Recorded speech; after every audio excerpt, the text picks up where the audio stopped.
Hello. So I have the amazing Dr. Megan Silas. My name is Dan Landmann, and it's June 2021, and it's the end of your fellowship. And I thought this would be a good time to maybe just kind of review the fellowship, and for anybody who's thinking about applying to the fellowship, maybe if they can kind of hear what your take is on the fellowship. Yeah. But the important thing is to be honest, so that we get the right fellow moving forward. Totally. So, do you want to maybe tell me a little bit about what your thoughts were on the fellowship, or? Yeah. Yeah. Oh, and before we begin, you have to be honest. And if you're not honest, or you give the wrong answer, you might feel a warm heat sensation. Okay. With the plastic tip. Okay. Yeah. Okay. So, truths only. We're telling the truth. The fellowship was great. So it was everything that I had expected and more. Coming into it, I didn't really know. It was not like a newer fellowship. There wasn't really like kind of an established lineage of fellows that I could talk to. And I thought I was kind of going out on a limb, but I really trusted Dr. Landmann. I had met him when I interviewed, talked to him on the phone a number of times. He really seemed just like a really genuine guy. I felt like he had my best interest, really just had a passion for teaching, giving or taking good care of people, providing good medicine, and also had a really great perspective on the business of oculoplastics, starting a practice, had kind of been through the ringer to build this like amazing practice, started from nothing, and I thought that was amazing. I thought there would be a lot I could learn from that. And I think it's exceeded all those expectations. Not only have I learned a lot, I feel like I've developed a family on the East Coast. And it's been great. Oh, cool. All right, so and then why don't you tell us about the first week of your fellowship, and then maybe this past week, and like what you've been doing this past week, like what surgeries you've done. Yeah, so I think the evolution of me as a fellow has been remarkable, more than I could have expected in just a year. I felt like I was pretty well trained coming from residency. I felt confident that if I wanted to be a great comprehensive ophthalmologist, I could have done that. I thought I saw a lot of pathology. But was shocking to me my first week here, in a solo practice in New Jersey, I saw 3 patients with conditions like I had never even thought I would see in residency, let alone in this like solo oculoplastics fellowship. Really bad skin cancers around the eyelids, pathology in the anterior orbit that I hadn't expected, crazy eyelid things. And so I remember talking to my oculoplastics mentor in residency and just being like, wow, I'm seeing crazy pathology. Not only are we just doing cosmetic bluffs and cosmetic procedures, but we're actually seeing really interesting medicine.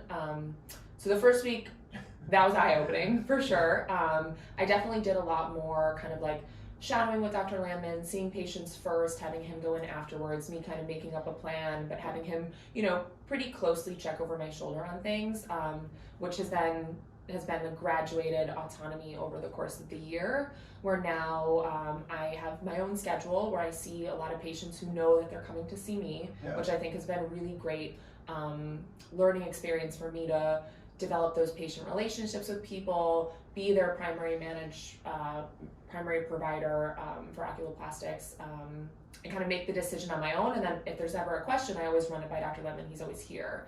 And if I need him to stop in and see something because I'm not sure, he's always eager to do that. But if I feel like I can take care of it myself, then I can take care of it myself. And I think that's been really awesome. And that method has allowed me to see patients who then I sign up for surgery and they know I'm their primary surgeon. I do the surgery, I see them for post-op, we manage any complications together, which thankfully there haven't really been any.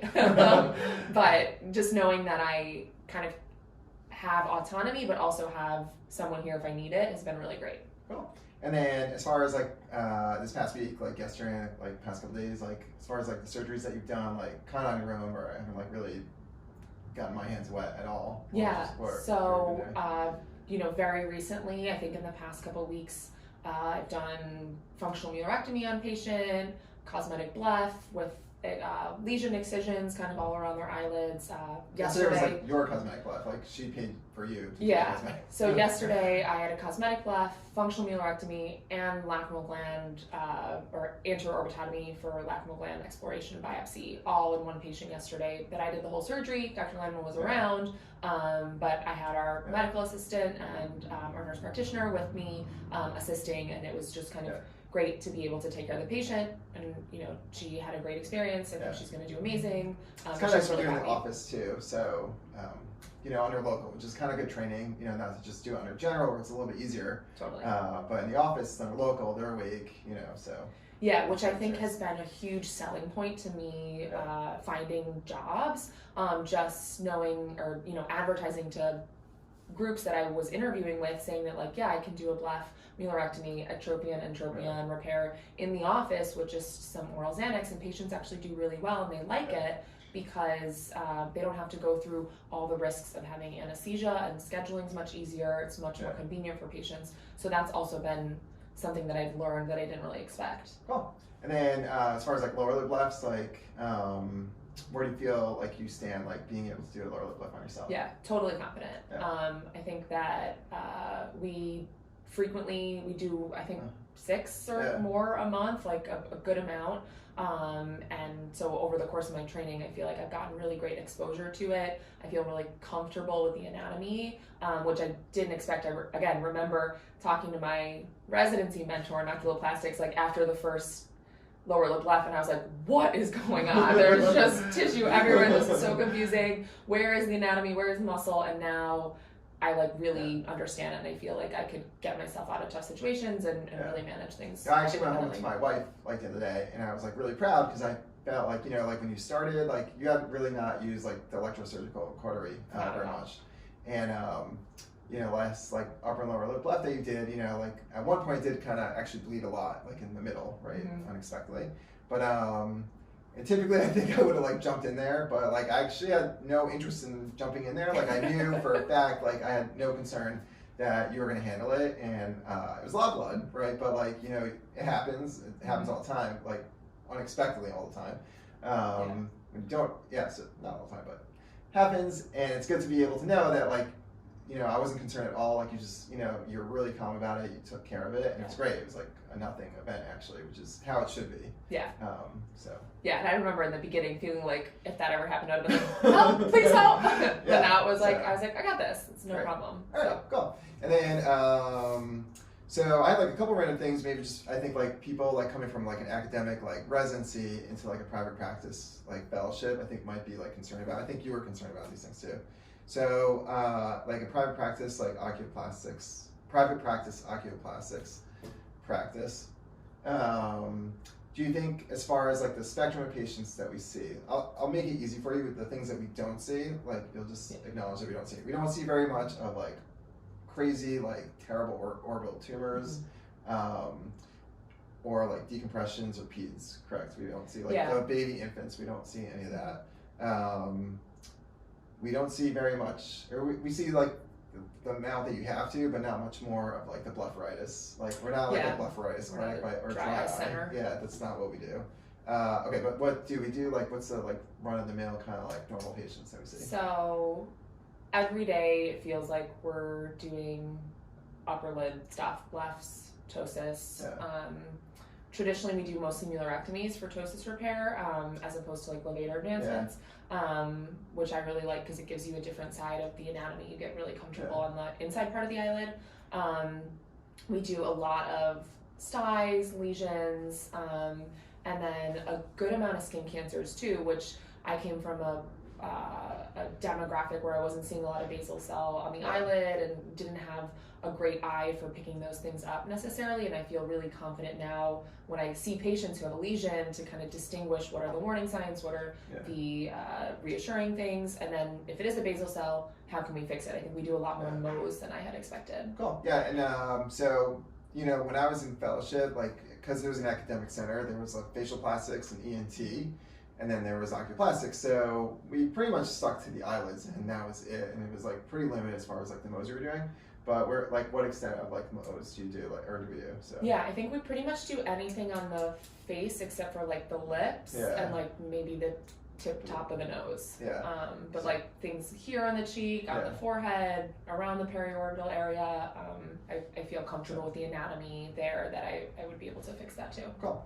And then as far as like skin cancers, we had like the one patient that you managed actually, who had the melanoma. So you did his hues. Yeah. Right. Do you feel comfortable? It wasn't just a hues. It was like more than it was a huge reconstruction. Yeah. So do you think you feel comfortable doing a hues reconstruction on your own now? Yeah. Like without a problem? Yeah. I think that halfway through my fellowship, we were kind of laughing that I had done more hues than just the direct closures, because we see like pretty advanced cancers, and so do pretty advanced reconstruction. So definitely feel comfortable. So, cool. Then all right, taking a turn and then the cosmetic stuff. So I was actually talking to somebody yesterday about the fellowship, and it seems to me like almost as if there was like glaucoma, retina, like before ophthalmology, before you get into a residency, you'd be like, how is there a glaucoma specialty, right? It almost feels like there's ocuplastics, but within ocuplastics, cosmetic ocuplastics is pretty different. Like there's a lot to be said about, like there are a lot of like nuances involved, like just doing cosmetic stuff. So how do you feel like your training was with that? Great. I think that not only has it been great, like you teaching me certain things, but also like us learning about new technologies together, which I think is really important in the cosmetic realm, because there's always new stuff coming out.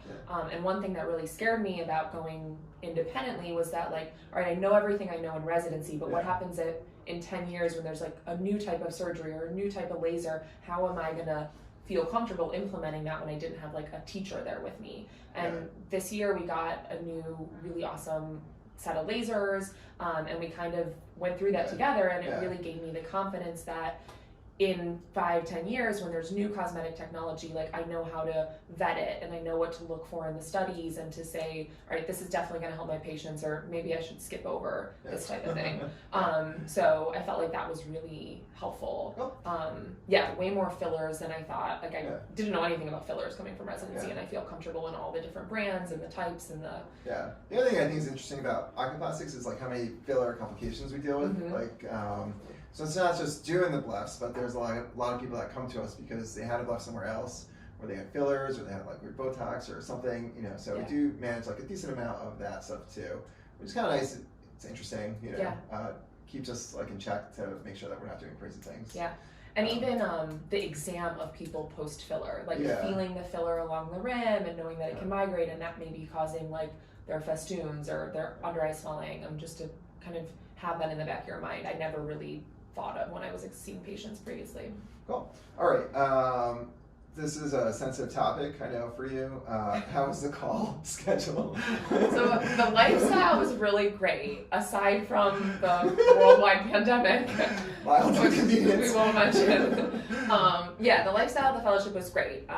We have a telemedicine platform that I work on, which is like low stress. I'm around available if things come up, and it's nice to see the extent of how infrequent surgical complications are in our practice. Like if there's something comes up, we deal with it, but it's really not common. And I was able to really kind of enjoy my time here in New Jersey as much as I could. So then just to be clear, like I'm on staff at the hospital, but like how many times have we gone into the hospital? Like a handful. And then on weekends, how many times did you come in? 2, 3. Maybe less than 5, I think. Certainly less than 5. And only once was without me, right? Oh yeah. Just that one time. And then hours, like start at 9. Like I'm usually a little late, and then you're always on time. And then what time we get out? Like 5:30. 5:30. Like sometimes 5:30, 6 the latest, but usually 5:30 I think is like pretty fair, right? And then all right. Any other thoughts on the fellowship for people coming from residency looking to? I think I have nothing but great things to say about it, honestly. I think it's been not getting paid for this, not sponsored, although we do get nice swag. So it's been really great. I think we learn a lot, we have a lot of fun, and I think that's like the perfect balance for a good year and a good learning environment. There's no like toxic pimping or anything, you know, like no kind of crazy questions or expectations. It's all really encouraging and affirmative. Oh, how would you think the staff is? That was the other question. Oh, great. Staff is awesome here, and that was also eye-opening for me to have not be the person who's responsible for doing all the prior auths and the refills and scheduling surgery and doing those things. Like, you have really great support staff here, and people treat you like a family when you're here. I didn't have a lot of people around here that I knew, and so I felt like the whole staff was awesome at making me feel like welcome and One of the things I'm proud about is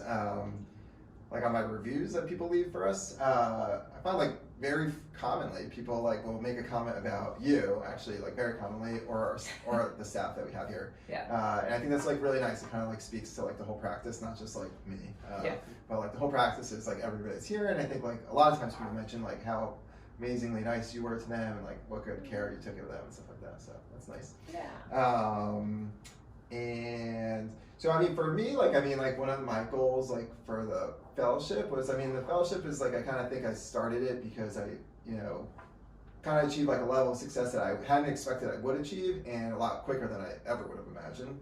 And I thought it'd be like, I certainly enjoyed teaching, and I think I left my fellowship knowing that the two people that trained me like did an amazing job. I felt like so comfortable like leaving there, knowing that like even things that I hadn't expected or wouldn't know about, like I'd be able to manage them, I'd be able to handle it and stuff like that. And it was not so much like the learning how to cut and stitch, it was more like learning how to think about oculoplastics. And the thing I'm really proud about is like, I think that like, you know, I know you're gonna take like amazingly good care of like patients like for the rest of your life, and I feel like I've contributed to that, like at least a part. And so that to me is like really rewarding. I think like that, like people kind of ask me like why in private practice are you starting a fellowship, and that to me is really rewarding. Like I feel like very like proud of myself to know that like I've helped you, and you're just gonna help like such an amazing like number of people in like such a tremendous way. So I'm really proud of you, and that's really what makes me feel good. And so that's kind of actually why I do want to continue the fellowship, because it really is like not a moneymaker. It just like it feels good. Like I feel like I'm helping people. You know, it's ultimately the reason you go into medicine and stuff like that. So cool. All right, well, I hope this helps people who are looking for the fellowship. And if you have any questions, and then I think we'll put up like your numbers for like your surgical log and stuff like that. Definitely. That'll be good. So, all right, thanks.